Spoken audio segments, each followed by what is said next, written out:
अस्सलाम वालेकुम। वालेकुम अस्सलाम। तो आप अपने बारे में अपना इंट्रोडक्शन दे सकती हैं, अपने बारे में बता सकती हैं? श्योर। मैं बहरिया इंटरनेशनल हॉस्पिटल के अंदर डाइटिशियन हूँ और मैंने डिग्री कंप्लीट की थी अपनी कॉलेज ऑफ होम इकोनॉमिक्स से न्यूट्रिशन के अंदर, और उसके बाद I have done my PGDD diploma in diet and nutrition. So उसके बाद I worked with Abbott nutrition, और उसके बाद I went to Hijaz hospital Gulberg में, एंड देन मैं यहाँ पे जॉब कर रही हूँ। और ऑलमोस्ट मुझे 7-8 ईयर्स हो गए हैं इस फील्ड के अंदर न्यूट्रिशन की अवेयरनेस से रिलेटेड पेशेंट्स को डील करते हुए। तो आपसे कुछ सवाल पूछने थे कि मैलन्यूट्रिशन सिर्फ खाने की वजह से होती है कि अगर आप खाना सही से नहीं खा रहे तो उसी की वजह से मैलन्यूट्रिशन होती है, और भी वजूहात हो सकती हैं? मैल न्यूट्रिशन जो है वो रिलेट करती है काफ़ी सारे फैक्टर्स के साथ। अगर हम बच्चों में बात करें तो राइट फ्रॉम द बर्थ जो लो बर्थ वेट बेबीज़ होते हैं वो आगे जाके मोस्ट प्रोबेबली किसी ना किसी फॉर्म में मैल नरिशमेंट के केसेस सामने आते हैं। उसके बाद अगर हम बात करें, अब हमारी कंट्री के अंदर दो तरह के बहुत लोग हैं, या तो बहुत अंडर प्रिविलेज लोग हैं या फिर बहुत हाई क्लास लोग हैं। जो हाई क्लास कैटेगरी है वो ज़्यादा खा के बेचारे परेशान है, और जो अंडर प्रिविलेज हैं वो कम खा के। तो दोनों कैटेगरीज जो है ना वो फूड से डायरेक्टली भी रिलेट करती है और फूड से नहीं भी रिलेट करती। कुछ लोगों के जीन्स भी होते हैं जिसमें कि उनकी बॉडी फिजिक इस तरह की होती है कि वो मैल नरिशमेंट की तरफ जाते हैं। अच्छा, तो आपसे पूछना था कि इसकी हेल्थ प्रॉब्लम्स, मैलन्यूट्रिशन के हेल्थ प्रॉब्लम्स आगे से क्या कंसीडिंग या प्रोसीडिंग हेल्थ प्रॉब्लम्स बनते हैं? ठीक है।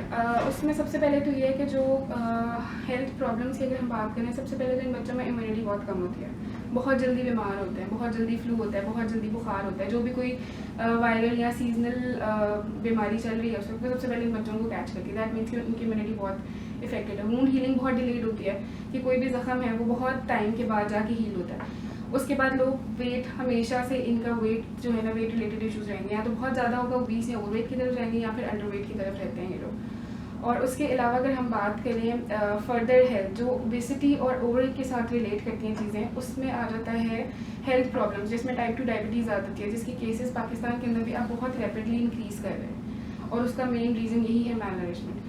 कुछ लोग ऐसी कैटेगरी है जिनको ये पता, जिनके पास खाना ही नहीं है तो उनकी तो बहस ही ख़त्म हो गई। कुछ कैटेगरी ऐसी है जिनके पास वसाइल हैं, खाना है, लेकिन उनकी चॉइसेस गलत हैं, उसकी वजह से भी मैल नरिशमेंट के बहुत सारे केसेस जो है ना वो पूरी दुनिया में इंक्लूडिंग पाकिस्तान सामने आ रहे हैं। अच्छा, तो आपसे पूछना था कि अगर किसी को पहले से कोई डिजीज़ है, जैसे उसको हाइपरटेंशन है, डायबिटीज़ है, उसको कोई ऐसा प्रॉब्लम, मस्कुलर प्रॉब्लम्स है, जो इस तरह की कोई प्रॉब्लम्स उसके अंदर पहले से ही हैं, और उसको मैल नरिशमेंट का भी सामना करने आ जाता है, तो फिर उसके साथ बेसिकली उसको वर्सन हो जाएगा वो डिजीज़, या मतलब कि उसको कोई इफेक्ट नहीं होता? नहीं, इससे केसेस डेफिनेटली वर्स होते हैं, और पहले मैल नरिशमेंट होती है, उसके बाद ये सारी चीज़ें साथ साथ बिल्डअप होती रहती हैं। दैट मीन्स कि रूट प्रॉब्लम हमारी मैल नरिशमेंट होती है, जिसको बहुत कम लोग ट्रीट कर पाते हैं, उस तक पहुँच पाते हैं।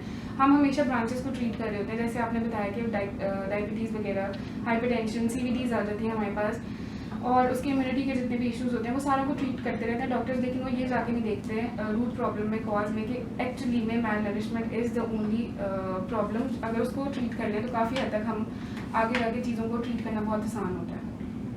तो इससे जो मैं कंक्लूड कर पा रहा हूँ कि मैल न्यूट्रिशन ही असल में मतलब कि ज़्यादातर डेथ्स का मतलब बिल्कुल ऐसे ही है। इसका मोर्टेलिटी रेट डेफिनेटली हम इसके साथ कनेक्ट कर पाते हैं। बहुत सारे, अगर हम पीछे 20 साल पहले, 30 साल पहले की बात करें तो 80% अगर बच्चे, मतलब 20% की रेशियो जो थी ना वो बच्चों की डेथ्स इसी वजह से होती थी, लो बर्थ वेट थे, उनकी ठीक तरह से नरिशमेंट नहीं। पहले कुछ बच्चे आफ्टर डिलीवरी उनकी डेथ्स हो जाती थी क्योंकि लो बर्थ वेट थे, कुछ बच्चे 2 साल के बाद, फिर 5 साल के बाद।